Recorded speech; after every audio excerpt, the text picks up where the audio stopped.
कोलप्ले ब्रँडला आता नवी मुंबईतल्या डी.वाय. पाटील स्टेडियम मध्ये थोड्या वेळामध्ये सुरुवात होणार आहे आणि त्यामुळे जायचं मोठ्या प्रमाणामध्ये आपण पाहतो की आता या कार्यक्रमामुळे आता याचा परिणाम वाहतुकीवरती होताना दिसतोय। सध्या मी आहे त्या ठिकाणी ठाणे बेलापूर मार्गावरती आहे, सायन पनवेल हायवेवरती आहे आणि डी.वाय. पाटील स्टेडियमच्या बाहेर जो हा मुख्य हायवे तो हायवे आता या ठिकाणी जाम व्हायला सुरुवात झालेली आहे। ट्रॅफिक या ठिकाणी जाम व्हायला सुरुवात झाली आहे। तुम्ही पाहता की इथं ट्रॅफिक आता संत गतीने सुरू आहे।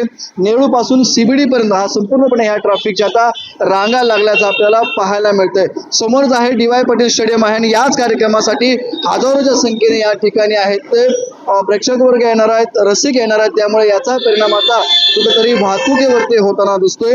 या ठिकाणी आलेल्या काही लोकांनी आपल्या गाड्या आहेत त्या या हायवेच्या लगत लावल्यामुळे याचाही फटका या ठिकाणी ट्रॅफिक वरती होताना दिसतोय।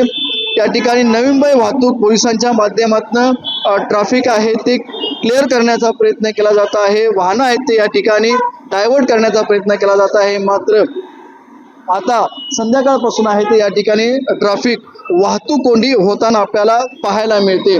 या कार्यक्रमासाठी आहे ते हजारोच्या संख्येने आहेत ते लोक येणार आहेत। स्टेडियम मध्ये हा कार्यक्रम आहे। जवळपास 65,000 आसन व्यवस्था आहे ते स्टेडियम मध्ये आहे। संपूर्णपणे ही तिकीट विक्री झालेली आहे आणि आज उद्या आणि 21 तारखेला असा 3 दिवस या ठिकाणी हा कोलप्ले बँड या ठिकाणी होणार आहे, हा कार्यक्रम होणार आहे आणि महाराष्ट्र असेल भारतभरातून आहेत या कार्यक्रमासाठी मोठ्या संख्येने आहे ते लोक आता या ठिकाणी उपस्थित होऊ लागलेले आहेत आणि याचाच फटका आता कुठेतरी या ठिकाणी ट्रॅफिक व्यवस्थेला होताना दिसतोय आणि सीबीडी, नेरूळ, जुईनगर, सानपाडा असा 4 ते 5 किलोमीटर पर्यंतच्या रांगा या मुंबईच्या दिशेला जाणाऱ्या मार्गिकेवरती लागल्याचं आपल्याला पाहायला मिळत आहे।